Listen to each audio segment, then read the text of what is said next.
Oi, pessoal, tudo bem? Bem-vindos, bem-vindas a mais uma aula, fazendo sempre nossas reflexões sobre língua, linguagem, usos, transformações, procedimentos, listas. Bom, tudo que a gente possa usar aí, pessoal, que nos sirva justamente para nos valer melhor da comunicação escrita, da comunicação oral também, por que não, né? Em língua portuguesa. E nessa aula, pessoal, eu reservei um processo que volta e meia traz muita discussão, traz muita conversa a respeito da sua constituição, dos seus parâmetros, enfim, da sua viabilidade em língua portuguesa. É um processo de estrutura e formação de palavras. É certo, gente, que com o passar do tempo, as línguas mudam, as palavras também, e por vezes a necessidade de formação de novos vocábulos também se dá. Não é todo dia, mas às vezes, em determinado tempo de maneira mais acelerada, em determinado tempo não, mas que é constante é, né? Isso acontece sempre, com mais ênfase ou com menos ênfase. No entanto, gente, é importante a gente localizar. Então vamos pensar o seguinte, olha só. Os estudos gramaticais, né, ou as gramáticas, costumam dividir aí as realizações, aí os parâmetros, os conceitos em estudo de fonética, fonologia, e daí a gente vai falar de ortografia, pronúncia, prosódia, enfim, né? Morfologia, que é o estudo que vai trabalhar com o processo de estrutura e formação das palavras, cada partezinha, cada pedacinho das palavras. Sintaxe, que é a organização das palavras numa determinada frase, né, numa determinada ordem. E semântica, que é a parte que vai trabalhar com o significado e o sentido do uso do vocabulário em qualquer e em todos, né, os contextos conhecidos. Então, gente, os estudos ou a divisão aí da gramática tradicional vai trabalhar com esse tipo de segmentação. E é isso que nós vamos encontrar numa gramática escolar, vamos dizer assim, né, numa dessas gramáticas consideradas escolares. Bem, vamos para a parte mais reflexiva no começo, gente, pensando justamente o que é que a gente faz com estrutura e formação de palavras, né? Como é que a gente raciocina a respeito? Como é que isso costuma ser cobrado em questão? Como é que isso aparece em questões de vestibular, de Enem, em processos de leitura do dia a dia, hein? Observa comigo, vem para cá. Então, olha só, estrutura e formação de palavras, tá aí, ó. Vamos dar uma olhadinha, gente. Primeira questão, uma questão relacionada do Enem. Vai lá. 2 textos para comparar. Um primeiro texto diz o seguinte: um ato de criatividade pode, contudo, gerar um modelo produtivo. Foi o que ocorreu com a palavra sambódromo, criativamente formada com a terminação ódromo, corrida, que figura em hipódromo, autódromo, cartódromo, formas que designam itens culturais da alta burguesia. Não demoraram a circular, a partir de então, formas populares como rangódromo, beijódromo e camelódromo. Muito bem. Segundo texto, gente, também vai tratar desse processo de formação. Vamos ver lá. Ó. Existe coisa mais descabida do que chamar de sambódromo uma passarela para desfile de escolas de samba? Em grego, dromo quer dizer ação de correr, lugar de corrida. Daí as palavras autódromo e hipódromo. É certo que às vezes, durante o desfile, a escola atrasa e é obrigada a correr para não perder pontos, mas não se desloca com a velocidade de um cavalo ou de um carro de Fórmula 1. Muito bem, gente. Deram uma olhada aí percebendo, né? Olha a diferença, pessoal. O primeiro texto trabalha com a ideia de criatividade para o processo de formação, né? O que a gente percebe, pessoal? Olha, dromo, a terminação dromo perdeu essa característica com o passar do tempo de designar só local de corrida, né? E passou a designar locais onde se faz alguma coisa e não necessariamente onde se corre, né? Tá aqui o lugar onde se beija, lugar onde se ranga, onde se come, né? Lugar onde se vende e aí se vende a maior variação possível de produtos, um camelódromo, né? Essa reunião de camelôs. E o segundo texto vai passar um pito aí em quem aceita ou nessa, vamos dizer assim, nessa banalização desse uso do dromo, não mais como local de corrida, né? Tá chamando de descabida e não de criativa esse processo de formação. Não está dizendo que é criatividade, está dizendo que é uma falta de cabimento, né? Mas, ao mesmo tempo, reconhece que ele existe, né? Então, mesmo que faça a listinha aí dizendo que não é bom dizer, que não é bom usar, que está errado, enfim, está reconhecendo que existe, né? Essa formação, esse processo, ok? Muito bem. O que é que uma questão vai nos pedir com base nessa observação? Gente, vejam lá comigo, ó. Vai pedir o seguinte, aí, ó. Há nas línguas mecanismos geradores, aqui faltou, mecanismos geradores de palavras. Embora o texto 2 apresente um julgamento de valor sobre a formação da palavra sambódromo, o processo de formação dessa palavra reflete, né? Então vejam a importância aqui, gente, do embora, tá? Quer dizer, apesar de o texto 2 ser contra, né, como eu disse, passar um pito no processo de formação que permite essa descaracterização semântica, né, de significado do pedacinho da palavra, embora isso aconteça, olha só, o que nós temos aí? Bom, o processo de formação reflete o quê? Revela o quê? O dinamismo da língua na criação de novas palavras? Olha, essa alternativa parece boa, gente. Por quê? Porque você diz, bom, é muito natural, né, que as palavras sejam percebidas como necessárias, né, e a partir do momento que a gente não tem mais, que o falante percebe que falta aí um nome para designar alguma coisa, ele forma à medida que há disposição de radicais, de sufixos e prefixos na língua, né? Bem, então parece boa. Vamos ver as outras, gente.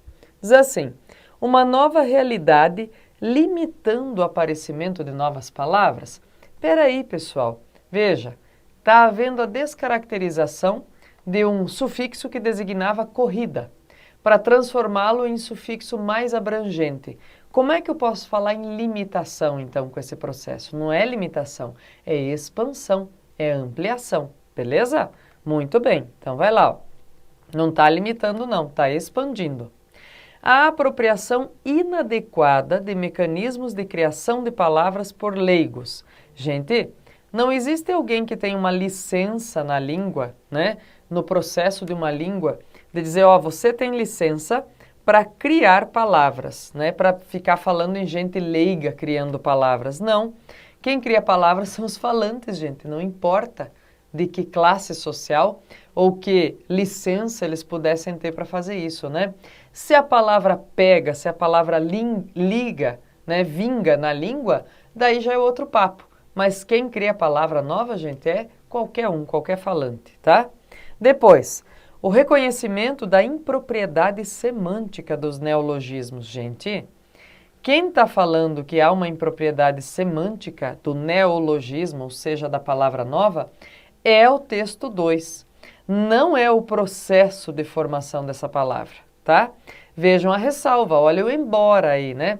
Então, embora o texto 2 mostre ou queira caracterizar esse processo como impropriedade semântica, esse processo reflete outra coisa, né? A descrição na produção de novas palavras com o radical grego. A restrição, melhor dizendo, gente, restrição aqui é sinônimo de limitação. Eu disse a vocês, se nós temos uma abertura para o maior número de significados para a palavra, como é que vamos falar em restrição, em limitação, né? Não, vamos falar assim em dinamismo. Por quê? Porque o mesmo pedacinho de palavra que significava local de corrida pode significar outras tantas coisas aí, como a gente viu nesse processo de ampliação semântica. Tudo bem? Muito bem. Então diz, prof, pera lá. Então é assim que eu tenho que me relacionar com o processo de formação de palavras? É pensando nas reflexões possíveis a partir disso? Perfeito, gente. O processo de formação não é uma conceituação estanque, parada, né? Cristalizada na língua. Não, ele está em evidência, ele está em transformação, em ocorrência a todo momento. E é a todo momento que a gente cuida disso, ok? Vamos lá, capricho aí, pessoal. Bem, agora, claro, eu vou retomar também, gente, dar uma luz aqui, uma pista, alguns conceitos básicos. Vou passar em geral, por quê? Porque esses conceitos básicos estão listados em qualquer gramática que você vai pegar. Já uma reflexão como essa que eu fiz sobre o dromo, sobre esse pedacinho, esse radical grego, não está em todo lugar, né? Então, essas especificidades é que a gente procura fazer porque são elas que são cobradas em provas, em processos seletivos, a exemplo dos vestibulares, a exemplo do Enem. Tudo bem? Mas vamos dar aquela passada cuidadosa aqui para relembrar processo de formação, conceitos básicos sobre radicais, afixos e tudo mais, tá bom? Então vem para cá, vem comigo, olha só. Conceitos básicos aí, gente, vamos lá. Diz assim, ó, dos radicais, o que é que a gente vai falar, né? Vejam comigo. Pedra, pedrinha, pedregulho, pedregoso, pedreiro, pedraria e pedrada. O que você percebe aí? Bom, uma manutenção do início das palavras, né? Cansar, cansado, cansei, cansamos, cansaram. Isso se chama radical, gente. Ou seja, radical é aquele trechinho, é aquele pedacinho da palavra que não muda, tá? Que vai se manter, não importa a formação, o penduricalho que a gente coloque depois dele, tá bom? Então esse é chamado de radical. Depois, gente, afixos. O que são os afixos? Afixos, gente, são os prefixos e sufixos. E por que eles recebem esse nome, né, de afixos? Justamente porque esse A aqui, ó, é de negação. Eles não são fixos nas palavras, eles podem ser desgrudados, né? Como assim? Bom, daí a palavra muda de significado, ok? Desumano, posso tirar, né? E fico só com humano. Desobrigar, posso tirar. Desfeito, desmentir.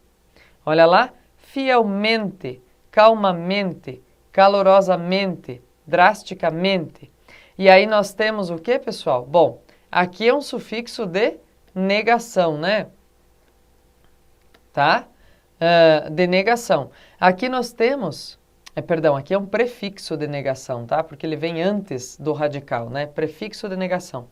Aqui nós temos um sufixo formador de advérbio de modo, tá?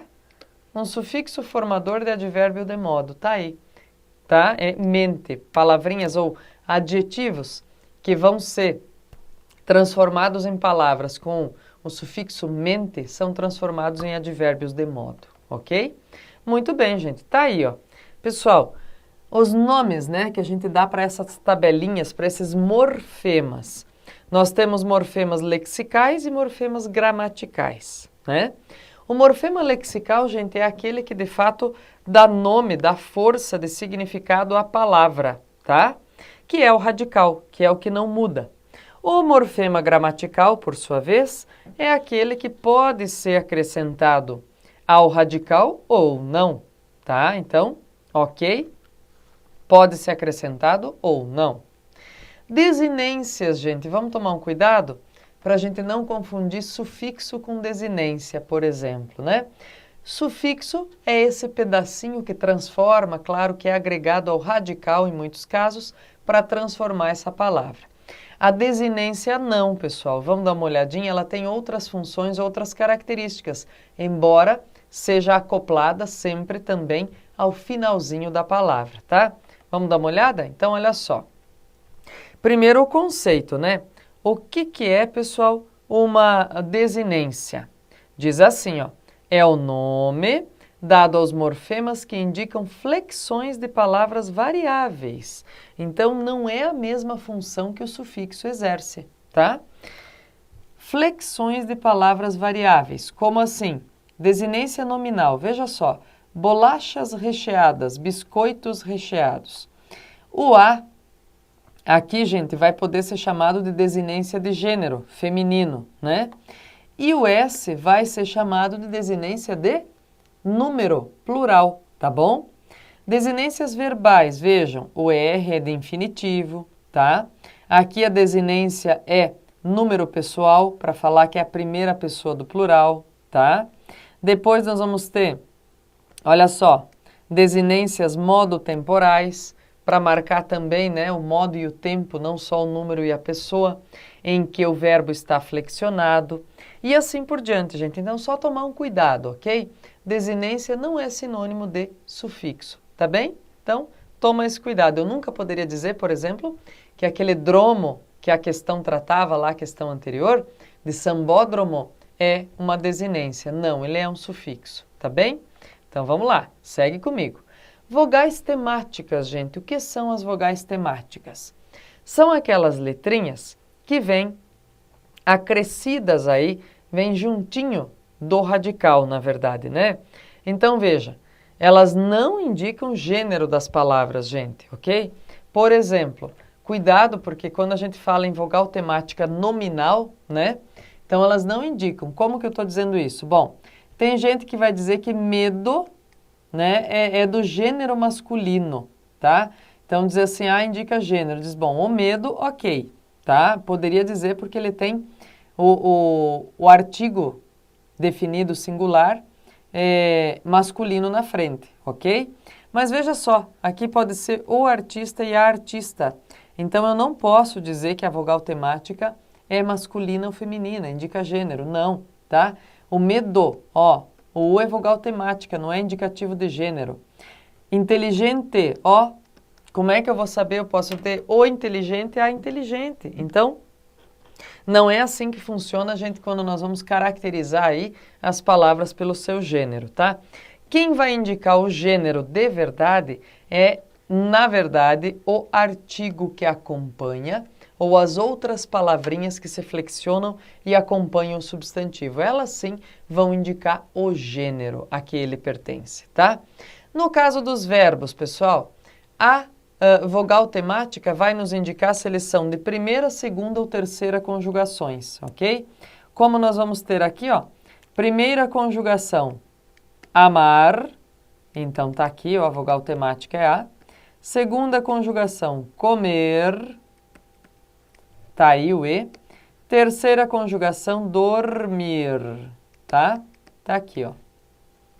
Comer e também, por exemplo, o verbo pôr. Por que que o verbo pôr também está aqui, gente? Ou ainda, não vou nem colocar ele, vou colocar o compor, tá? Que é um verbo composto, ou depor, vamos lá. Ó. Por que, gente, que ele está aqui, ó, e não tem E? Porque ele era, em latim, do verbo poer.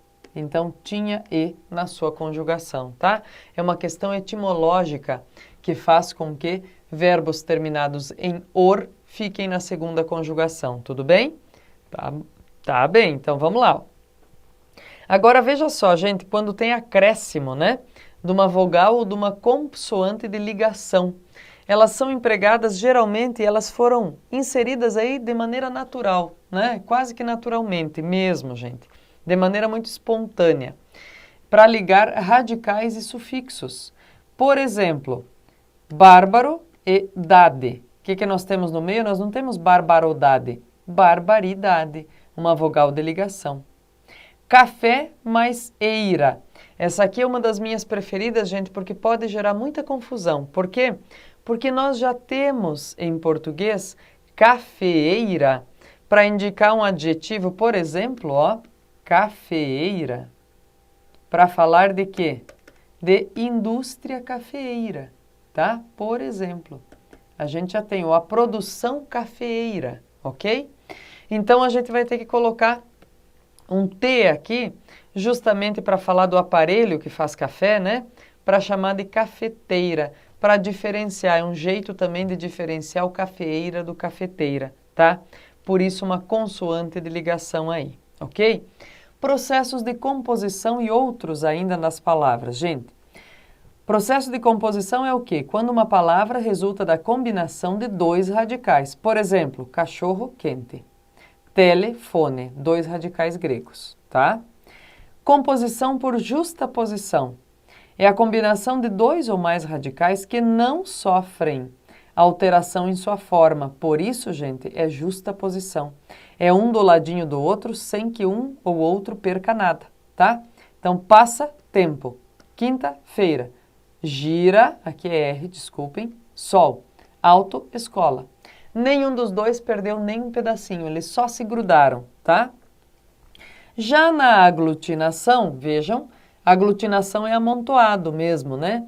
Aqui sim, eles perderam, um perdeu ou o outro perdeu. É a combinação de dois ou mais radicais que sofrem alterações para a formação do novo vocábulo. Pernilongo é de perna longa, pernalta é de perna alta, embora é de em boa hora, aguardente é de água ardente. Então vejam que pelo menos um deles perdeu uma letrinha ao menos, né? Então tá aí, por isso um processo de aglutinação e não outro nome, ok? Redução ou abreviação? Vamos lá, gente, isso é um processo muito comum, né? A gente produz muito isso com palavras mais longas, principalmente numa situação de maior informalidade, de maior familiaridade até, né? Então dá uma olhada lá, ó. Forma-se uma nova palavra por eliminação de parte de uma que já existe. Foto de fotografia, pneu de pneumática, neura de neurótico ou neurose, né? Sampa de São Paulo, Floripa de Florianópolis, moto de motocicleta, quilo de quilograma, gente. Que mais? Reaça de reacionário, refri de refrigerante, super de supermercado, né? A gente vai comendo esses pedacinhos para o dinamismo da língua, de novo em questão aí, né, gente? Para usar no dia a dia. Criação de siglas, pessoal, olha só. Muito comum, né? Criação de siglas. E daí, pessoal, tem muito aquela coisa, escreve tudo em maiúscula ou escreve só a primeira em maiúscula. Gente, em geral, a regra é a seguinte, ó. Quando não dá para formar uma palavra legível, né, a gente deixa tudo em maiúscula, tá? Se der para formar uma palavra legível, deixa só a primeira em maiúscula, tá? Então, é mais ou menos assim a regra que acaba regendo aí o uso de maiúsculas ou minúsculas nas siglas, tá bom? Dá uma olhada comigo, ó. Onomatopeia, gente. O que são elas? Veja só, vamos lembrar. É um processo de formação de palavras também no nosso dia a dia, gente, tá? São palavras que representam sons específicos de alguns objetos ou situação. O tic-tac do relógio, então a gente reproduz, a gente dá um nome parecido com o barulho que faz.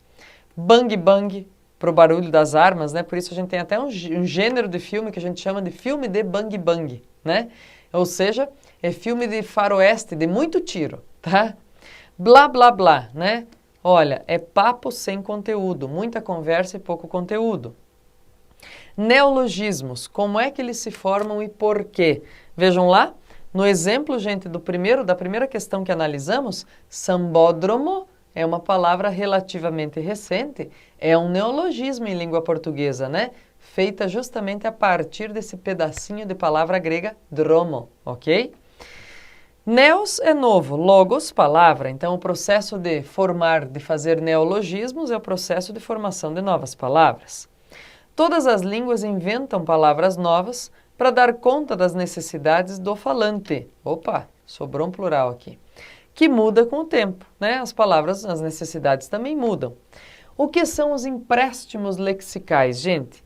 As línguas fazem contato entre si por intermédio de seus falantes e por importação de conceitos ou produtos. A partir desses contatos surgem os empréstimos lexicais ou linguísticos, que muitos linguistas brincam, gente. Não dá para falar empréstimo, né? Não daria para falar empréstimo, porque a gente literalmente se apropria da palavra de outra língua e não devolve mais. Empréstimo seria uma coisa que a gente devolve, né? Já o processo aí de trabalho aí de apropriação, que a gente pega a palavra de outra língua e põe no nosso idioma e tá ok, não é um empréstimo, porque a gente não vai devolver, tá? Falando em produtividade, muito legal, gente, das questões e da relação da formação de novas palavras pelo contexto sociocultural, eu vou fazer uma questão com vocês se eu abrir a aula fazendo uma questão do ENAD sobre isso, sobre a funcionalidade, sobre a força produtiva dos sufixos, vou falar uma do ENAD agora. Fiz uma do Enem no começo, vou fechar a aula fazendo uma do ENAD. O que é o ENAD, para quem não conhece, pessoal? É uma espécie de Enem do ensino superior, tá? É uma prova que os cursos superiores, os alunos, os estudantes formandos em cursos superiores fazem ao final das suas graduações, tá bom? Então dá uma olhada comigo, ó, do ENAD. Vai lá, ó. Quero pedir permissão à língua portuguesa para usar duas palavras que, na verdade, são inexistentes oficialmente. Quais sejam? Cracudo e vacilão. Cracudo é originário do termo crack. A palavra foi recentemente criada para identificar o indivíduo que é usuário dessa droga, ou seja, cracudo nada mais é do que o consumidor do crack. Quanto a vacilão, tal palavra é originada do verbo vacilar, que significa não estar firme, cambalear, enfraquecer, oscilar. Vacilão, na linguagem popular, nada mais é do que o indivíduo que não mede as consequências dos seus atos e sempre ingressa em algo que não é bom para si e que só lhe traz malefícios ou aborrecimentos. Em assim sendo, o cracudo é um vacilão.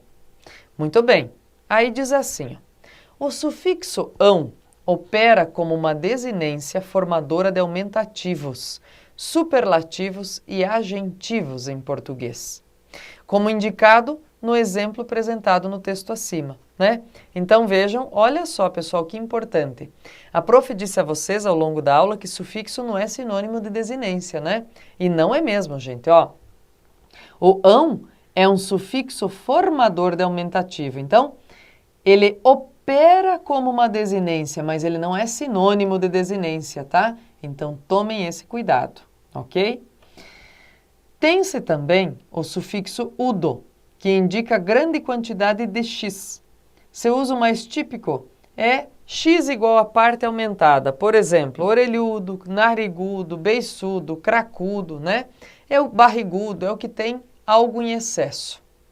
Considerando essas informações e o texto acima, conclui-se que o vocábulo vacilão possui um sufixo de que tipo? Agentivo, como o que se observa em caminhão, e que no caso do sufixo udo em cracudo, ocorre a mesma motivação semântica existente em beiçudo? Não, né, gente? Por quê?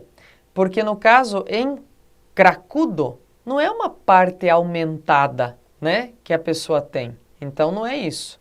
Tá. Agentivo, letra B.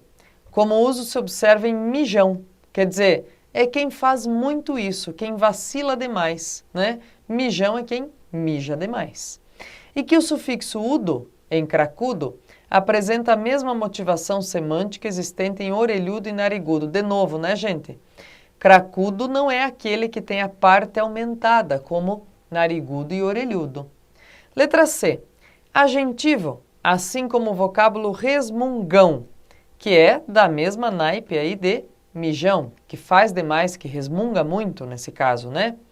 E que o uso do sufixo udo, em cracudo, resulta em uma formação vocabular incomum na língua portuguesa. D. Aumentativo, como o que se observa em macarrão. Opa, macarrão é aumentativo, gente? Nem pensar, né? Não tem uma macarra, uma carrinha e um macarrão, né? Não é aumentativo. Aqui não é um sufixo de aumentativo, tá? Depois, gente, aumentativo na letra E, como observado em panelão, também não, né? Apesar de panelão sim ser o aumentativo de panela, gente, vacilão não é sufixo operador de aumentativo aí, né? Então ele é o que, na verdade? Ele é agentivo. Ele é o quê? Assim como o vocábulo resmungão, é quem vacila demais, é um vacilão, é quem dá muita margem a ser vamos supor assim, a dizer, pô, esse cara é um vacilão, por quê? Porque ele está pisando na bola demais, né? Enquanto cracudo é uma formação vocabular incomum na língua portuguesa. Veja, se nós formos observar, gente, os novos vocábulos originados aí, as formações de adjetivos e substantivos, é muito difícil encontrar cracudo, tá? Por isso é uma formação incomum, afeita a quando se quer apenas exagerar, caricaturizar alguma parte do corpo da pessoa, por exemplo, ok? Beleza? Nossa, muita informação, gente. Observem com carinho essas proposições aí no mundo real também, né? Um abraço a todos, já nos vemos em outra aula.